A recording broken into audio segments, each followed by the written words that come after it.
25শে সেপ্টেম্বরের পরিবর্তে রাকসু নির্বাচন হতে যাচ্ছে আগামী 16ই অক্টোবর। নির্বাচন কমিশনের জরুরি বৈঠকের পর এই সিদ্ধান্ত জানানো হয়। এর আগে বিশ্ববিদ্যালয়ের অচল অবস্থায় রাকসু নির্বাচনের প্রভাব পড়বে এমন শঙ্কা করে 4 প্যানেল ও স্বতন্ত্র প্রার্থীরা পরে তারা নির্বাচন কমিশন বরাবর স্মারকলিপি দেন। এরই ভিত্তিতে বিকেলে বৈঠকে বসে নির্বাচন কমিশন। পরে সিদ্ধান্ত হয় নির্বাচন অনুষ্ঠিত হবে আগামী 16ই অক্টোবর।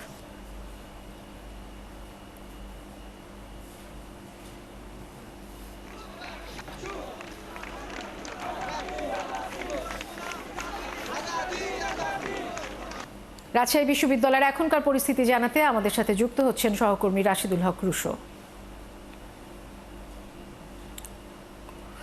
এর মধ্যে আমরা জানতে পেরেছি যে রাকসু নির্বাচন আগামী 16ই অক্টোবর অনুষ্ঠিত হতে যাচ্ছে।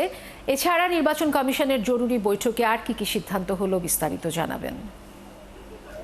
দেখুন, সিদ্ধান্ত মূলত একটাই ছিল যে নির্বাচন কবে হচ্ছে সেটি তো আসলে সংবাদ বিজ্ঞপ্তির মধ্য দিয়ে নির্বাচন কমিশন জানিয়ে দিয়েছে। তারা আনুষ্ঠানিক কোনো ব্রিফ করেনি।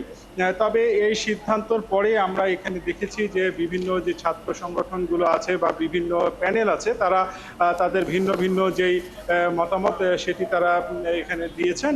বিশেষ করে যে সকালে যে 4টি প্যানেল একসাথে হয়ে যে কমিশনের কাছে তারা স্মারকলিপি দিয়েছিল এবং তারা বলেছিল যে একটি অংশগ্রহণমূলক নির্বাচন যেন অনুষ্ঠিত হয় সেই বিষয়টি যেন তারা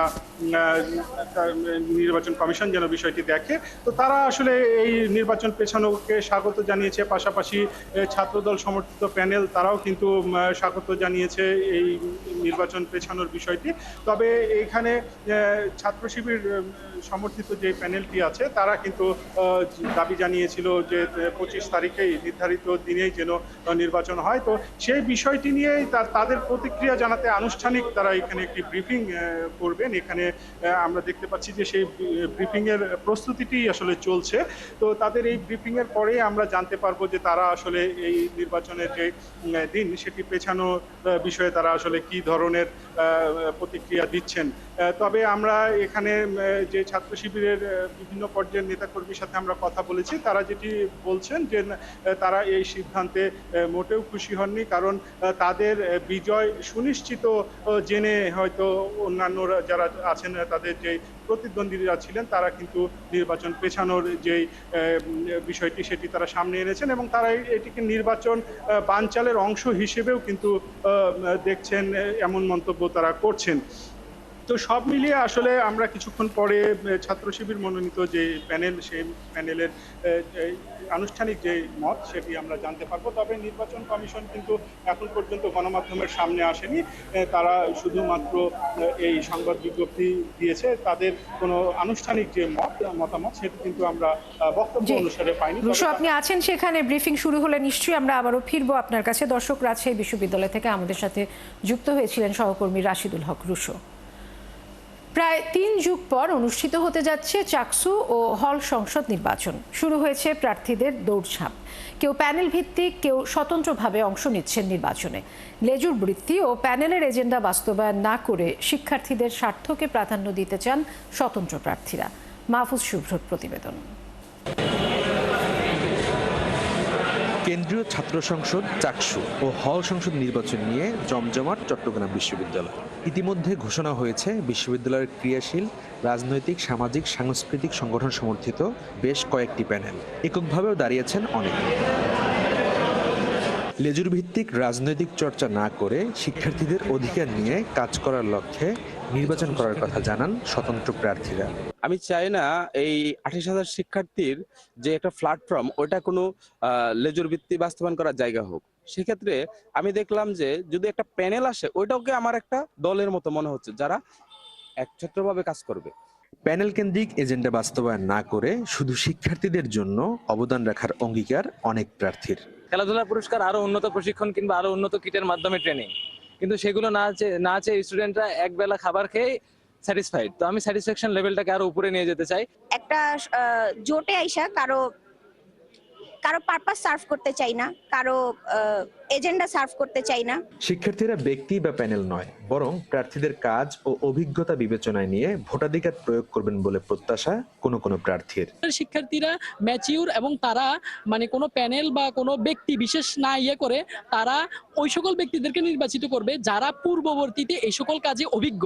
আমাকে কেউ ঢাকা থেকে কিংবা সেন্ট্রাল থেকে কোথাও থেকে কেউ মনোনীত করেনি, আমাকে মনোনীত করেছে এখানকার শিক্ষার্থীরাই। আমার বাইরে কাউকে, এই শিক্ষার্থীদের বাইরে অন্য কারো এজেন্ডা সার্ভ করারও আমার কোনো সুযোগ নেই। এদিকে ত্রুটি বিচ্যুতির কারণে নির্বাচন কমিশন প্রকাশিত প্রাথমিক তালিকা থেকে বাদ পড়েছেন 19 প্রার্থী। তবে সংশোধনের পর অনেকেই প্রার্থিতা ফিরে পেতে পারেন বলে জানান প্রধান নির্বাচন কমিশনার। তাদেরকে ডাকবো, ডেকে তাদের যেই কোয়ারিগুলো আছে তাদেরকে আমরা জিজ্ঞাসা করবো এবং তারপরে আমরা তাদের প্রার্থীদের ব্যাপারে চূড়ান্তভাবে আমরা মতামত।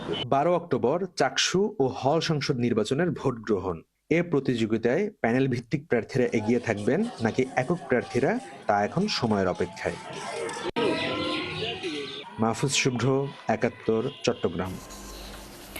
ডাকসু নির্বাচন নিয়ে অনিয়ম ও কারচুপির 11টি অভিযোগ এনেছে জাতীয়তাবাদী ছাত্রদল। সোমবার মধুর ক্যান্টিনে সংবাদ সম্মেলনে এসব বিষয় তুলে ধরেন সংগঠনটির ভিপি প্রার্থী আবিদুল ইসলাম। তিনি বলেন, প্রশাসনকে এসব অভিযোগ দেয়া হলেও কোনো ব্যবস্থা নেওয়া হয়নি। বিস্তারিত মাহিলা ইসলামের রিপোর্টে। 9 সেপ্টেম্বর ডাকসু ও হল সংসদ নির্বাচনের দিনই দুপুর থেকে বিভিন্ন অভিযোগ তোলে ছাত্রদল সমর্থিত প্যানেল। একই ধরনের কথা বলতে শোনা যায় স্বতন্ত্র হেভিওয়েট প্রার্থী উমামা ফাতেমা, গণতান্ত্রিক ছাত্র সংসদ এবং বামপন্থী প্রতিরোধ প্যানেল থেকেও। এবার অভিযোগগুলোকে সুনির্দিষ্ট করে তুলে ধরল ছাত্রদল। সংগঠনটির ভিপি প্রার্থী বলেন, এইসব নিয়ে প্রশাসনকে জানানো হলেও কোনো ব্যবস্থা নেওয়া হয়নি। আমরা আমাদের অবস্থান স্পষ্ট করেছি। আমরা আশা রাখছি ঢাকা বিশ্ববিদ্যালয় প্রশাসন এই বিষয়গুলো নিয়ে পুঙ্খানুপুঙ্খভাবে তাদের অবস্থান ক্লিয়ার করবে। এ সময় ডাকসু নির্বাচনকালীন অনিয়ম ও অসঙ্গতির 11টি অভিযোগ তুলে ধরে ছাত্রদল সমর্থিত প্যানেলটি।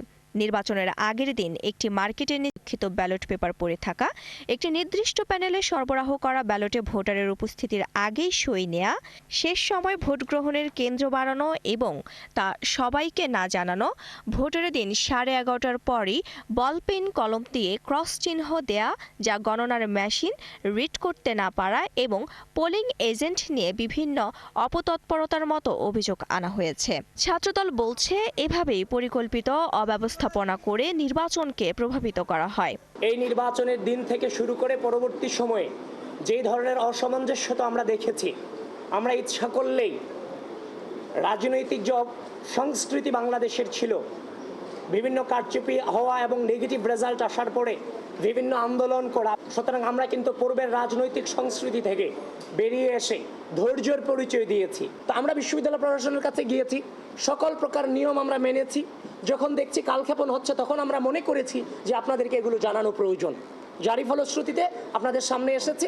আপনারা এই বিষয়টা নিয়ে বৃহত্তর ইনভেস্টিগেশন করুন। এসব অভিযোগে সুরাহা না হলে কি করবে ছাত্রদল?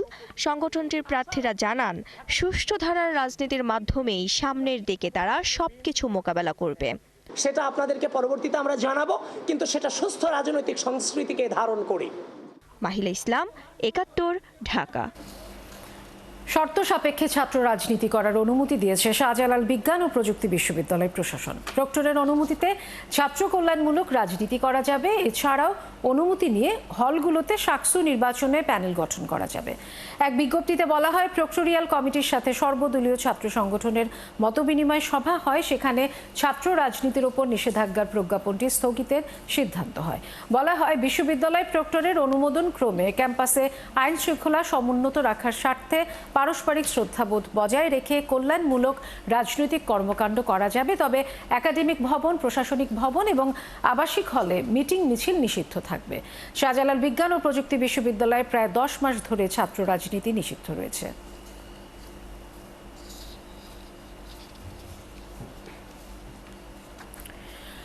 গাজীপুরের টঙ্গীর সাহারা মার্কেটে কেমিক্যাল গোডাউনে আগুন নেভানোর সময় বিস্ফোরণে ফায়ার সার্ভিসের এক কর্মকর্তা ও 3 ফায়ার ফাইটার সহ মোট 5 জন দগ্ধ হয়েছেন।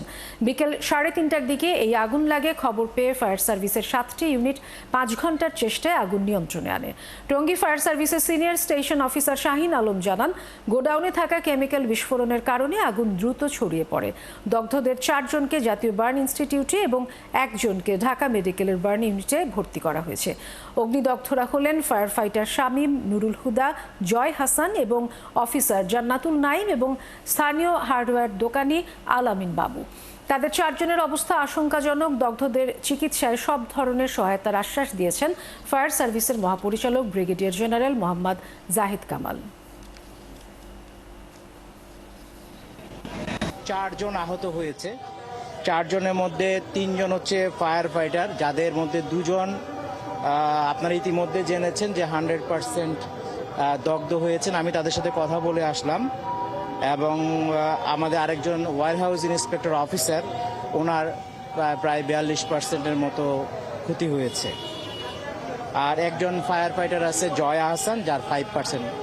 তো একজন দোকানের কর্মচারী সম্ভবত উনিও আহত হয়েছেন, যিনি ঢাকা মেডিকেল কলেজ হাসপাতালে আছেন। তার 95%-এর মতো আমরা যতটুকু জানতে পেরেছি ক্ষয়ক্ষতি হয়েছে। এখন আমরা এখানে এসেছিলাম দেখা করার জন্য। এখানে বার্ন ইনস্টিটিউটের সবাই সর্বাত্মক চেষ্টা করছেন এবং তাদেরকে যথাযথ একটা প্রোটোকল থাকে, প্রোটোকলের নিয়ম অনুযায়ী তারা তাদেরকে চিকিৎসা সহায়তা দিয়ে যাচ্ছেন। এখানে পরিবারের সাথে আমরা কথা বলেছি, আমরা বলেছি আমাদের সর্বাত্মক সহযোগিতা আমরা প্রদান করব। দর্শক, জাতীয় বার্ন ইনস্টিটিউটে আছেন সহকর্মী মোহাইমিনুল অপু। বিস্তারিত জানাতে আমাদের সাথে যুক্ত হচ্ছেন তিনি। অপু, দগ্ধ ফায়ার ফাইটারদের শারীরিক অবস্থা কেমন জানাবেন এবং তাদের চিকিৎসা নিয়ে চিকিৎসকরা কি বলছেন? তাদের শারীরিক অবস্থা আসলে কতটা গুরুতর?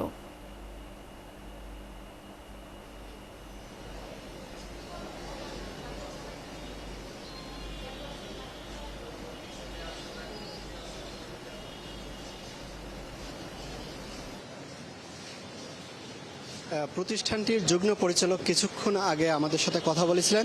তখন তিনি যেটি বলেছেন যে এখন পর্যন্ত এই বার্ন ইনস্টিটিউটে যে 4 জন ফায়ার ফাইটার ভর্তি রয়েছেন, তাদের ভিতরে 2 জনের অবস্থা আশঙ্কাজনক, অর্থাৎ তাদের 90 ভাগের বেশি কিন্তু তাদের শরীর দগ্ধ হয়েছে, এমনটা কিন্তু তিনি বলেছেন। তাদেরকে এইচডিইউতে কিন্তু রেখে চিকিৎসা দেওয়া হচ্ছে। তবে তিনি যেটি বলেছেন যে আগামীকাল সকাল 10টার সময় স্বরাষ্ট্র উপদেষ্টা জাতীয় বার্ন ও প্লাস্টিক সার্জারি ইনস্টিটিউটে আসবেন তাদের দেখতে। তখন তাদের একটি মেডিকেল যে বোর্ড রয়েছে, সেই মেডিকেল বোর্ড বসবেন। তারপরে তাদের পরবর্তী যে চিকিৎসা কার্যক্রম সেটি সম্পর্কে জানাবেন। তার আগে যিনি বলেছেন যে 2 জন ফায়ার ফাইটার, তাদের শরীরের যে 90 ভাগের বেশি দগ্ধ হয়েছেন। তাদের একজন হচ্ছেন শামীম হোসেন। কিছুক্ষণ আগে তার পরিবারের তার স্ত্রী এসেছিলেন এবং তার 3 সন্তানকেও আমরা দেখতে পেয়েছি, যাদের বয়স 12 বছরের। 3 জনের বয়সই কিন্তু 12 বছরের নিচে। এবং তার আগে কিন্তু এখানে ফায়ার সার্ভিসের যিনি ডিজি রয়েছেন, তিনি এসে পরিদর্শন করেছেন এবং আমাদের সাথে কথা বলেছেন। তিনি যেটি বলেছেন যে ফায়ার সার্ভিস থেকে যত ধরনের সহযোগিতা দরকার তাদেরকে কিন্তু সেই সহযোগিতা করা হবে। পাশাপাশি দগ্ধদের উন্নত চিকিৎসার জন্য বিদেশ নিয়ে যাবেন, যদি প্রয়োজন হয় সেটি থেকে সরকার থেকে তাদের সহযোগিতার করবেন, এমনটা কিন্তু তিনি প্রত্যাশা করেছেন। পাশাপাশি ঢাকা মেডিকেলে একজন দোকানদার, তিনি কিন্তু দগ্ধ অবস্থায় ভর্তি রয়েছেন। তার শরীরে কিন্তু 95 অংশ পুড়ে গিয়েছে। তাকে বার্ন ইনস্টিটিউট নিয়ে আসেন ঢাকা মেডিকেলে, তিনি চিকিৎসাধীন অবস্থায় রয়েছেন। তবে এই গাজীপুরের টঙ্গীতে যে রাসায়নিক কারখানা যেটিতে আগুনের ঘটনা ঘটে, অগ্নিকাণ্ডের ঘটনা ঘটে, তারপরে ফায়ার সার্ভিসের কর্মীরা যখন সেই আগুন নিভাতে চেষ্টা করেন, সেই সময়ে কিন্তু বিস্ফোরণের শব্দ শুনতে পান এবং বিস্ফোরণ যখন ঘটে, আমরা বিভিন্ন সামাজিক যোগাযোগ মাধ্যমেও কিন্তু কয়েকটি ভিডিও দেখেছি যে ধোঁয়ার ভিতর থেকে কিন্তু ফায়ার সার্ভিসের কর্মীরা বের হয়ে আসছিলেন। তারপর তারা যখন তাদের অন্য সহকর্মী যারা রয়েছেন, তাদেরকে দ্রুত ঢাকা জাতীয় বার্ন অ্যান্ড প্লাস্টিক সার্জারি ইনস্টিটিউটে নিয়ে আসেন এবং আসার পরে কিন্তু তাদের এখানে চিকিৎসা চলছে। এইচডিইউতে তাদের চিকিৎসা চলছে। তাদের ভিতরে 2 জনের যে শারীরিক অবস্থা 90 ভাগের বেশি পুড়ে গিয়েছেন এবং একজন 42 ভাগ পুড়েছে এবং অন্য আরেকজন যিনি ভর্তি রয়েছেন তার কিন্তু 5 ভাগ তিনি দগ্ধ হয়েছেন। এখানে কিন্তু ফায়ার সার্ভিসের তাদের সহকর্মী এবং ফায়ার সার্ভিসের বিভিন্ন ইউনিটের প্রধান তারা কিন্তু এখানে রয়েছেন, সার্বিক খোঁজখবর নিচ্ছেন। সব মিলিয়ে বলা চলে যে আগামীকাল স্বরাষ্ট্র উপদেষ্টা আসার পরে এবং তাদের যে মেডিকেল বোর্ড গঠন করা হবে তার পরবর্তীতে তাদের চিকিৎসা কার্যক্রম কিন্তু পরবর্তীতে গণমাধ্যম এবং দেশবাসীকে জানাবেন। অনেক ধন্যবাদ আপনাকে মুহামিনুল অপু আমাদের সাথে যুক্ত হবার জন্য। দর্শক, গাজীপুরে কেমিক্যাল গোডাউনে আগুন নেভাতে গিয়ে 4 ফায়ার ফাইটার সহ 5 জন আহত হয়েছেন। এই মুহূর্তে তারা জাতীয় বার্ন ইনস্টিটিউটে চিকিৎসাধীন অবস্থায় আছেন, সেই খবর জানাচ্ছিলেন সহকর্মী মুহামিনুল অপু। ফেব্রুয়ারিতে জাতীয় নির্বাচন নিয়ে সংশয় প্রকাশ করেছে জাতীয় নাগরিক পার্টি। সোমবার প্রধান নির্বাচন কমিশনারের সাথে বৈঠক শেষে দলটির নেতা নাসিরউদ্দিন পাটোয়ারি বলেন, প্রধান দুটি দলের কারণেই নির্বাচন বিলম্বিত হচ্ছে। এদিকে দলীয় প্রতীক শাপলার বিষয়ে কোনো ছাড় না দেওয়ার হুঁশিয়ারি দেন এনসিপি নেতা। ফারজানা আক্তারের প্রতিবেদন। রাজনৈতিক দলের নিবন্ধন পেতে নির্বাচন কমিশনের দিকে তাকিয়ে আছে প্রাথমিক যাচাই বাছাইয়ে উত্তীর্ণ হওয়া দলগুলো। এদিকে ইসি সূত্রে জানা যায়, এনসিপি সহ 6 দল নিবন্ধন পেতে যাচ্ছে। এদিন সিইসির সাথে দলের নিবন্ধনের বিষয়ে বৈঠক করে এনসিপির 4 সদস্যের একটি প্রতিনিধি দল।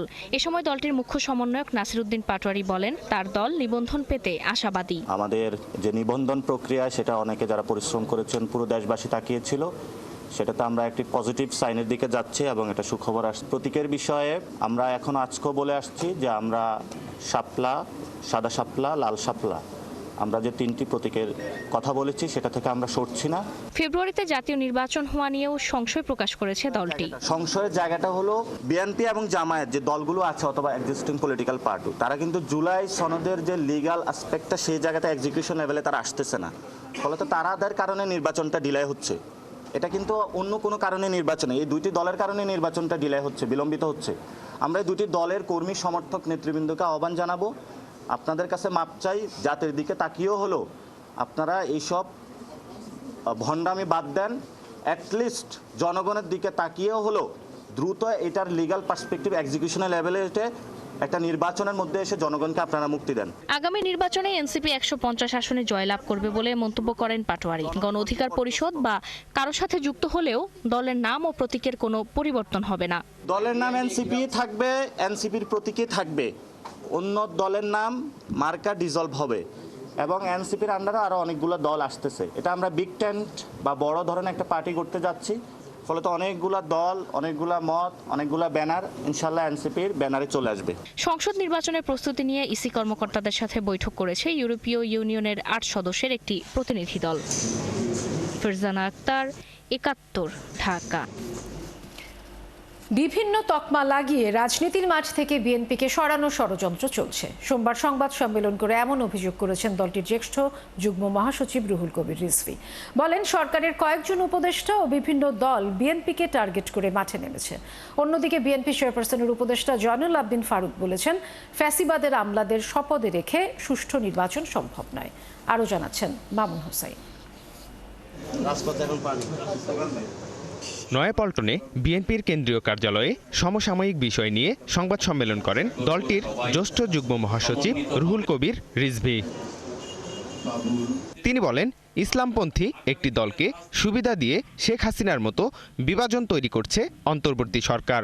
সরকারের উপদেষ্টা থেকে শুরু করে বিভিন্ন রাজনৈতিক দল টার্গেট করে বসলো বিএনপিকে, এবং এটাকে আমরা ব্যাখ্যা দিয়েছি যে 111-এর -2 যে তত্ত্ব দেওয়া হয়েছিল সেই তত্ত্বের সাথে এটা মিলে যায়। এ সময় তিনি অভিযোগ করে বলেন, আগামী নির্বাচনে বিএনপিকে প্রতারিত করার জন্য প্রশাসনকে নিজেদের হাতের মুঠোয় নেওয়ার চেষ্টা করা হচ্ছে। আগামী নির্বাচনে বিএনপিকে প্রতারিত করা, বিএনপি যাতে কোনো সুবিধা করতে না পারে, তারা যাতে একটা অবাধ সুষ্ঠু নির্বাচনে ভালো ফল করতে না পারে, এই কারণে প্রশাসনকে তারা তাদের নিজের হাতের মুঠোয় নেওয়ার একটা প্রচেষ্টা করেছেন। এদিকে জাতীয় প্রেস ক্লাবের সামনে প্রতিবাদ সমাবেশে অংশ নেন বিএনপি চেয়ারপারসনের উপদেষ্টা জয়নুল আবেদিন ফারুক। তার অভিযোগ, প্রশাসনের ভিতরে আওয়ামী দোসররা এখনো বহাল তবিয়তেই আছে, এদের দিয়ে সুষ্ঠু নির্বাচন সম্ভব নয়। সচিবালয়ে হাসিনার প্রেতাত্মারা এখনো বসে আছে। সচিবালয় নয় শুধু, সারা বাংলাদেশে উপজেলা বলেন, জেলায় বলেন, যারা 2014 সালে আমাদেরকে নির্বাচন থেকে বিরত রেখেছিল, আমাদের আন্দোলনকে ধূলিসাৎ করে দিয়েছিল, নিজেরা বোমা ফাটিয়ে নিজেরা ট্রেন লাইন উঠিয়ে দিয়ে আমাদেরকে মামলা দিয়েছেন। আজকে তাদের উদ্দেশ্যে বলতে চাই, আবারও কি সেই ষড়যন্ত্র এই আওয়ামী প্রেতাত্মাদের দ্বারা শুরু হয়েছে? দেশের ৯৬% মানুষ চাইলেও একটি মহল নির্বাচন বানচালের নানামুখী ষড়যন্ত্র করছে বলেও মন্তব্য করেন এই নেতা। জীবনভর লড়াই করেছে গণতন্ত্রের জন্য। মামুন হুসাইন, ৭১, ঢাকা। ঘুম থেকে উঠে বৃষ্টির বিড়ম্বনায় ঢাকাবাসী। সোমবার সকালে টানা ৩ ঘন্টায় ৭১ মিলিমিটার বৃষ্টিপাত রেকর্ডের কথা জানিয়েছে আবহাওয়া অফিস। বিমানবন্দর, ধানমন্ডি, মিরপুর, মালিবাগ, রাজারবাগ ও শান্তিনগর সহ নগরের বিভিন্ন স্থানে কয়েক ঘন্টা ধরে ছিল জলজট। পরিবহন সংকট, বাড়তি ভাড়া, নোংরা পানিতে ভেজা কাপড়ে আসা যাওয়া সব মিলিয়ে সীমাহীন দুর্ভোগে সপ্তাহের দ্বিতীয় দিনটি পার করে ঢাকাবাসী। আরও জানাচ্ছেন শাহরিয়ার ইমতিয়াজ। আশ্বিনের বৃষ্টি এতটা ভোগাবে তা হয়তো নগরবাসীর চিন্তাতেও ছিল না। মধ্যরাতের গুড়ি গুড়ি বৃষ্টি সোমবার সকালে রূপ নেয় প্রবল বর্ষণে। টানা ৩ ঘন্টার বৃষ্টিতে ডুবেছে ঢাকার অনেক এলাকা। ড্রেনেজ ব্যবস্থার এত উন্নতির বয়ান আশ্বিনের বৃষ্টির কাছে অসহায় আত্মসমর্পণ। বৃষ্টি হলেই যেখানে জলজট বাঁধে, রাজধানীর এমন সকল এলাকায় ডুবেছে পথ। অফিসগামী মানুষ, পেশাজীবী সবাই ভুগেছেন এই জলজটে। মালিবাগ, রাজারবাগ, শান্তিনগর, ধানমন্ডি, মিরপুর, বিমানবন্দর এলাকা জলমগ্ন। কয়েক ঘন্টা ধরে এই জলজট সহ্য করে ছুটেছেন নগরবাসী। রাস্তায় পানি যাওয়ার জায়গা নাই, কোনো যেগুলো নল থাকে নল উঠায় নিয়ে যায়, জুতা খুলে জুতা হাতে নিয়ে পা উঁচু করে যেতে হচ্ছে। যত বৃষ্টি হয় যত সেই যাওয়া আসার দাম বাড়ে। খুবই কষ্টকর, গাড়িতে ওরা যায় না, গাড়িতে রাস্তাঘাট প্রচন্ড জাম। রাস্তাঘাটের ড্রেনগুলো যদি ক্লিয়ার থাকতো তাহলে তার আমাদের এই ভোগান্তিটা হইতো না। মোটরসাইকেল ডুবে যায়, আপনার বন্ধ হয়ে যাচ্ছে। এখনো যে বোঝা যাচ্ছে না যে কোথায় পানি আছে, কোথায় খাল আছে, কোথায় কি আছে। বৃষ্টি হলেই তো এখানে পানি জমে, এটা যাতে না হতো তাহলে আমাদের সাধারণ মানুষের জন্য একটু উপকার হতো। আর স্বল্প আয়ের মানুষ পড়েন বিপাকে, কারণ পথেই তাদের জীবিকা। জলজট দূর হবার পর ঢাকার অনেক সড়কে বেড়ে গেছে খানাখন্দ। এই জলমগ্ন রাস্তায় চলতে গিয়ে অনেকে হয়েছেন আহত। বৃষ্টির মধ্যে মানুষ অনেক দুর্ভোগের ভিতরে আছে। এই রাস্তার ভিতরে হেভি পানি জমছে, মানুষ ঠিকভাবে চলাচল করতে একটু অসুবিধা হইতেছে। লাইনের সামনে আবার ওখানে বন্ধ হয়ে গেছে পানি ঢুকিয়ে। এর আগে দেখা গেছে ঘন্টায় টানা ২০ মিলিমিটার বৃষ্টি হলেই অনেক স্থানে জলজট দেখা যায়। আবহাওয়া অফিস বলছে ঢাকায় ৩ ঘন্টায় ৭১ মিলিমিটার বৃষ্টিপাত রেকর্ড করা হয়েছে।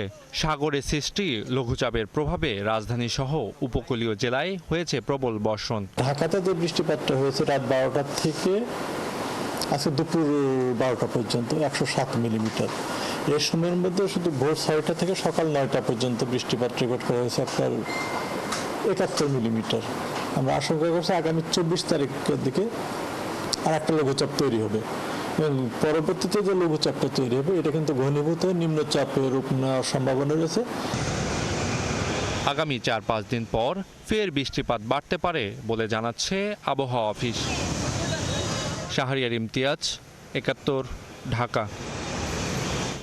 কক্সবাজার, চট্টগ্রাম ভারতের দখলে নেয়া ত্রিপুরা রাজার মন্তব্যকে পাত্তা দিতে চান না বিশ্লেষকরা। তারা বলছেন এ ধরনের বক্তব্য দেশটির অভ্যন্তরীণ রাজনীতির স্ট্যান্ডবাজি হতে পারে।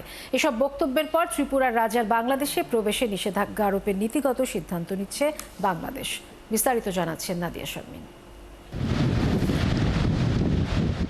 কখনো বৃহত্তর চট্টগ্রাম দখলে নিয়ে ভুটানের মতো করে গ্রেটার ত্রিপুরাল্যান্ড গঠনের আহ্বান, আবার কখনো চট্টগ্রাম কক্সবাজার দখলে নিতে দিল্লির কাছে আর্জি। দফায় দফায় ভারতের স্থানীয় গণমাধ্যমে এসব দাবি জানিয়ে আসছেন সেখানকার ত্রিপুরা রাজা।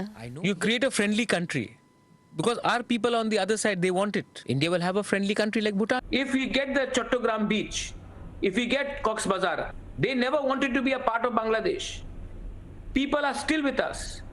Government of India has to make up their mind and Bangladesh ke naak mein dam karna chahiye. তার এসব বক্তব্য কূটনৈতিক শিষ্টাচার বহির্ভূত বলে মনে করেন বিশ্লেষকরা। বক্তব্যটা অত্যন্ত আপত্তিজনক এবং এটা শিষ্টাচার বহির্ভূত। উনি কেমন রাজা যে আন্তর্জাতিক সম্পর্ক বোঝেন না এবং সামরিক সূত্রের কৌশল বোঝেন না। বাংলাদেশের যে 18 কোটি মানুষ সব মিলিয়ে এটা হচ্ছে লাল পিঁপড়ায় ঢাকা একটা রসগোল্লা।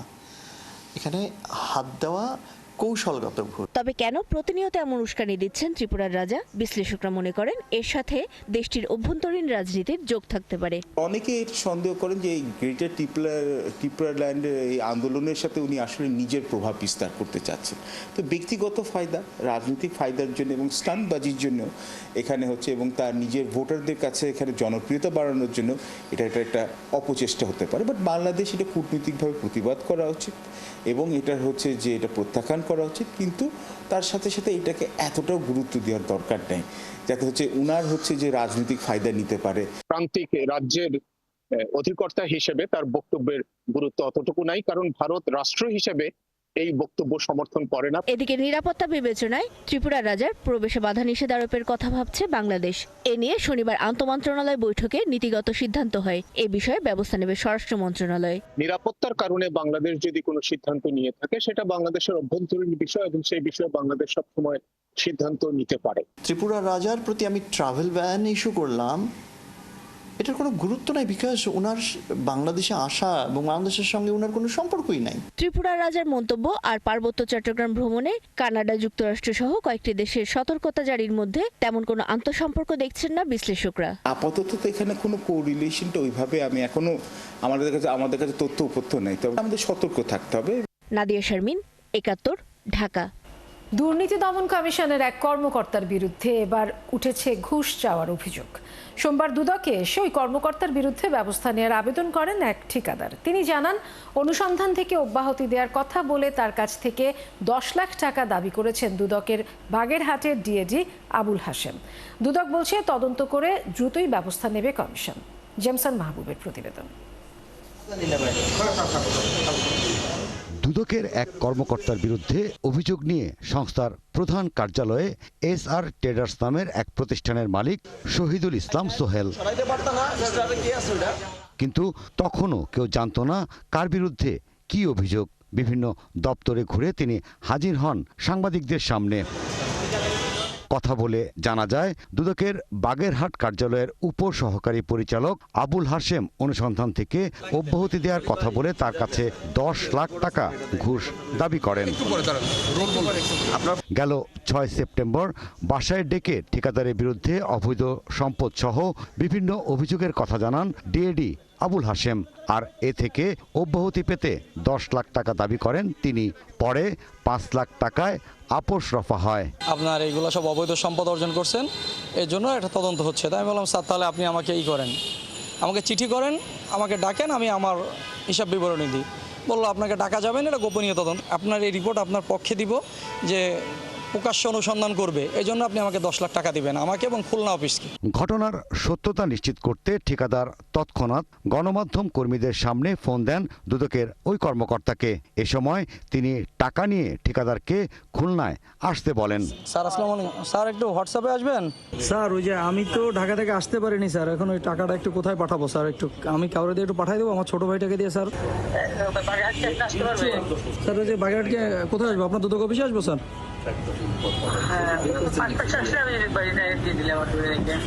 স্যার আপনি ৫ লাখের কথা বলছিলেন স্যার, ৫ লাখ তো আমি ম্যানেজ করতে পারিনি স্যার, এখন কি করবো স্যার? আচ্ছা তাহলে এখন যদি আমি খুলনা চলে যাবো কিছুক্ষণ পরে, তাহলে এখন আর বাগেরহাট আসতে পারতেছে না, বিষয়টি সম্পর্কে জানার পর ঠিকাদারকে একটি লিখিত অভিযোগ দিতে বলে দুদক, যা তিনি জমা দিয়েছেন। দুদকের জনসংযোগ কর্মকর্তা জানান, তদন্ত করে দ্রুততম সময়ের মধ্যে ব্যবস্থা নেওয়া হবে। কমিশনের বক্তব্য হচ্ছে, যদি আমাদের কর্মকর্তা যে অভিযোগটা আমরা পেয়েছি এই অভিযোগের প্রেক্ষিতে আমরা যাচাই বাছাই করব, যাচাই বাছাই শেষে যদি অরিজিনালি এই অভিযোগটা সত্য হয়, প্রমাণিত হয়, কমিশন এতটুকু এক বিন্দু ছাড় দিবে না। ঘুষ দুর্নীতির বিরুদ্ধে সোচ্চার দুদক সেই প্রতিষ্ঠানের এক কর্মকর্তার বিরুদ্ধে ভুয়া কাগজপত্র দেখিয়ে ঘুষ গ্রহণের অভিযোগ কমিশনকে প্রশ্নবিদ্ধ করে, এমনটাই মনে করেন ভুক্তভোগী ঠিকাদার। তবে দুদক বলছে, এমন অভিযোগ পেলে হটলাইন নম্বর 106-এ কল করে জানালে ব্যবস্থা নেবে কমিশন। জেমসন মাহবুব, ৭১, ঢাকা। বিনিয়োগের ঋণ নয়, বন্ড ইস্যু করতে হবে বলে জানালেন অর্থ উপদেষ্টা Salehuddin Ahmed. Bangladesh bank governor Ahsan H Mansur বলেন, সবচেয়ে ছোট বন্ড মার্কেটকে সবচেয়ে বড় মার্কেটে পরিণত করতে চান তিনি। এবিবি চেয়ারম্যান মাসরুর আরেফিন বলেন, বন্ড ছাড়া সামনে কোনো গতি নেই। রাজধানীতে এক আলোচনায় এসব কথা বলেন তারা। অনুপ অধিকারী তরুণ জানাচ্ছেন বিস্তারিত। পিছিয়ে থাকা বন্ড ও সুকুক মার্কেটকে এগিয়ে নিতে রাজধানীর নিকুঞ্জে ডিএসিতে আয়োজন করা হয় এই আলোচনার, যেখানে বন্ডের নানা সুবিধা নিয়ে কথা বলেন এবিবির চেয়ারম্যান মাসরুর আরেফিন। বন্ড ছাড়া তো গতি নাই, বন্ড আসতে হবে। আমাদের তিনটা মার্কেটই ভালো চলতে হবে। লোন মার্কেট বা ব্যাংকগুলো যা আমরা দিই সেই মার্কেট, আমাদের ইকুইটি মার্কেট, ক্যাপিটাল সাইডে, ক্যাপিটাল মার্কেট সাইডে শেয়ার বাজার যেটা সেটা, বন্ড মার্কেট, ডিবেঞ্চার মার্কেট সচল হওয়াটা খুবই জরুরি। Bangladesh bank governor Ahsan H Mansur বলেন, বিশ্বের সব দেশে বন্ড মার্কেট সবচেয়ে বড় হলেও দেশে এই মার্কেটটি সবচেয়ে ছোট, যেটি তিনি সবচেয়ে বড় মার্কেটে পরিণত করতে চান। কর্পোরেট বন্ড এবং গভর্নমেন্ট বন্ডের চাহিদা কিভাবে বাড়ানো যায় সেই দিকে আমরা পলিসিগত স্পেসিফিক রিকমেন্ডেশন করব, এবং অ্যাট দ্য সেম টাইম কিভাবে বন্ডের সরবরাহগুলো আমরা বাড়াতে পারি সেই আলোচনাটাও সেখানে আছে এবং রিকমেন্ডেশনগুলো থাকবে। আশা করব যে বাংলাদেশের যে বন্ড মার্কেট, যেটা সবচেয়ে ছোট মার্কেট আমাদের, সেটা সবচেয়ে বিশ্বে যেটা সবচেয়ে বড় মার্কেট হিসেবে পরিগণিত, আমরা সেই বড় মার্কেটের দিকে বন্ড মার্কেটকে নিয়ে যেতে পারবো আগামী দিনগুলোতে। অর্থ উপদেষ্টা সালেউদ্দিন আহমেদ বলেন, বিনিয়োগের ক্ষেত্রে ব্যাংক ঋণ থেকে বের হয়ে আসতে হবে, বন্ড ইস্যু করতে হবে এবং কর্পোরেট মার্কেটে সবচেয়ে গুরুত্বপূর্ণ সুকুককে বড় করতে হবে। আমাদের বিশেষ করে প্রাইভেট সেক্টর ইনভেস্টমেন্টের জন্য ব্যাংকের উপর ডিপেন্ড করলে চলবে না, আমাদের যেতে হবে the capital market and some instrument সুকুক and other special instrument.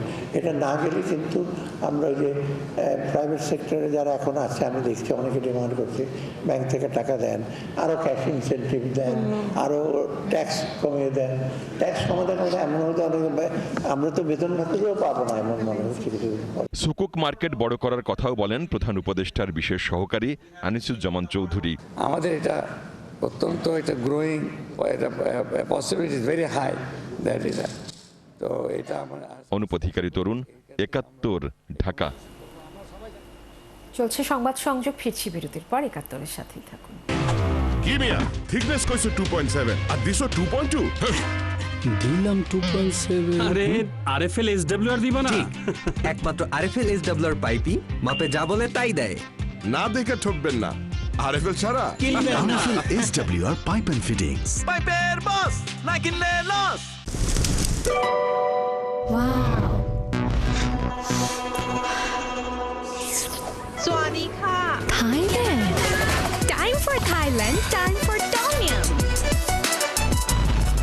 Introducing Doodles, Tom Yum Shrimp Noodles. Doodles খান নাই তো noodles খান নাই।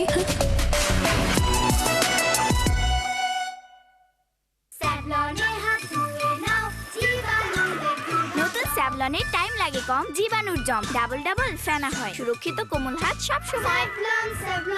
সবজি, ডাল ও ফ্রাইড রাইসে অসাধারণ স্বাদ দিতে এসেছে প্রাণ স্বাদের মশলা। বাছাইকৃত সেরা মশলায় তৈরি প্রাণ স্বাদের মশলা, স্বাদ ও ঘ্রাণের দারুণ মিশ্রণ। রোজকার সাধারণ খাবার এখন হবে অসাধারণ। প্রাণ স্বাদের মশলা, স্বাদ বাড়ায়, ঘ্রাণ ছড়ায়। Diploma full cream milk powder যুগ যুগ ধরে ডেজার্টকে বানায় এতটা ডিলিশিয়াস, যার চোখ ধাঁধানোর স্বাদের কাছে হারবে সবাই। নিউজিল্যান্ডেরই এখন 400 মিলি মামা লেমন লিকুইড ডিশওয়াশের সাথে 100 মিলি মামা লেমন লিকুইড ডিশওয়াশের refill pack free. Mama lemon liquid dishwash, শুনতে চকাচক, দেখতে ঝকঝক।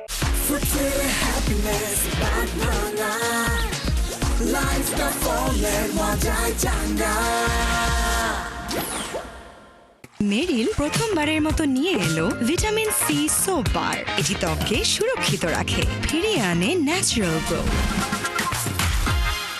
বাবা, মজার জিনিস আনবা। ওকে বাবা, এই যে মজার জিনিস। কি মজার জিনিস? Unhealthy. No tasting salt, no artificial flavours, natural কর্নের সাথে ন্যাচারাল কোকোনাট আর butter mix. Poppers, more than chips. ওগো, এখনো রেডি হওনি? এত কঠিন তেল চর্বি ভিজিয়ে পরিষ্কার করতেও তো সময় লাগবে। এখন কঠিন তেল চর্বি দূর হবে অল্প সময়েই। নতুন ভিম বার আছে না, এর 100 লেবুর শক্তি কঠিন থেকে কঠিনতম তেল চর্বি দূর করে অল্প সময়ে। তুমি রেডি হওনি?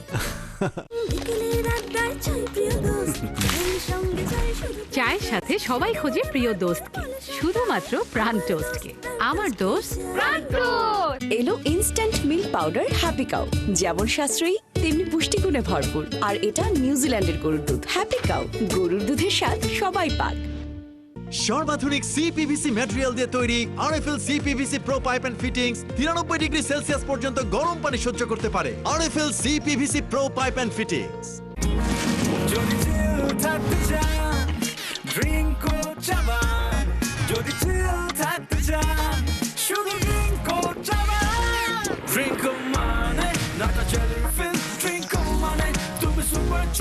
নাটা জেলি আর পানীয়র এক অসাম কম্বিনেশন, ট্রিঙ্কো চাবান পানীয়। আমি এই চেয়ারে বসবো না। বাচ্চু ভাই, এই চেয়ারকে ভয় পেও না। ডেন্টিস্টের পরামর্শ নাও নতুন কোলগেট অ্যাক্টিভ সোল, যা দাঁতের সমস্যা শুরু হওয়া মাত্রই থামিয়ে দেয়। না থাকবে ব্যথা, না থাকবে ভয়। মোটা গাথিয়া, বাদাম ও মুখুর চোখ সব উপাদানে রুচি চানাচুর, অরিজিনাল মিক্স, চানাচুরের আসল স্বাদ। প্রতিদিনের লড়াইয়ে আমার আস্থা স্যাভলন সোপের দ্বিগুণ শক্তি, দ্বিগুণ সুরক্ষায়। স্কিন ময়েশ্চারাইজিং পাওয়ার সমৃদ্ধ নতুন স্যাভলন সোপ জীবাণুর পাশাপাশি রুক্ষতা থেকেও দেয় সুরক্ষা। নতুন ডানো ডিলাইট, নিউট্রিশনে বেস্ট, লাইফের নতুন টেস্ট। এখন 500 গ্রাম ডানো ডিলাইট কিনলেই পাচ্ছেন আকর্ষণীয় প্লাস্টিক কন্টেইনার ফ্রি। আছেন একাত্তরে, চলছে সংবাদ সংযোগ। রাজধানী শ্যামলী টিবি হাসপাতালে বৈজ্ঞানিক সেমিনার ও আলোচনা সভা হয়েছে। The chest and heart association of Bangladesh এবং টিবি হাসপাতালের যৌথ উদ্যোগে এই অনুষ্ঠানে চিকিৎসকরা হাঁপানি চিকিৎসায় আধুনিক বায়োলজিক থেরাপির গুরুত্ব তুলে ধরেন। দুপুরে শ্যামলী টিবি হাসপাতালের কনফারেন্স রুমে এই সেমিনারে চিকিৎসকরা বলেন, 1999 সালে দেশে অ্যাজমা রোগী ছিল 70 লাখ। 2010 সালে এই রোগীর সংখ্যা দাঁড়িয়েছে 90 লাখে। আর বর্তমানে এই রোগে আক্রান্ত প্রকৃত সংখ্যা অজানা, কারণ এক যুগেরও বেশি সময় ধরে রোগটি নিয়ে জরিপ হয়নি উল্লেখযোগ্য গবেষণাও। ফলে বছরে এই রোগে কত মানুষ আক্রান্ত হচ্ছেন বা মারা যাচ্ছেন সে বিষয়ে কোনো তথ্য নেই। সকালবেলায় ব্যায়ামটা করা, এটা আসলে সবার জন্য দরকার। সাথে সবুজ গাছ বেশি পরিমাণে লাগানো, কারণ গাছ থেকে আমরা অক্সিজেনটা পাচ্ছি। তো সব কিছু মিলে যদি আমরা ভালো থাকতে চাই, ফুসফুস ঠিক রাখতে চাই, আমাদের এটা মানতেই হবে।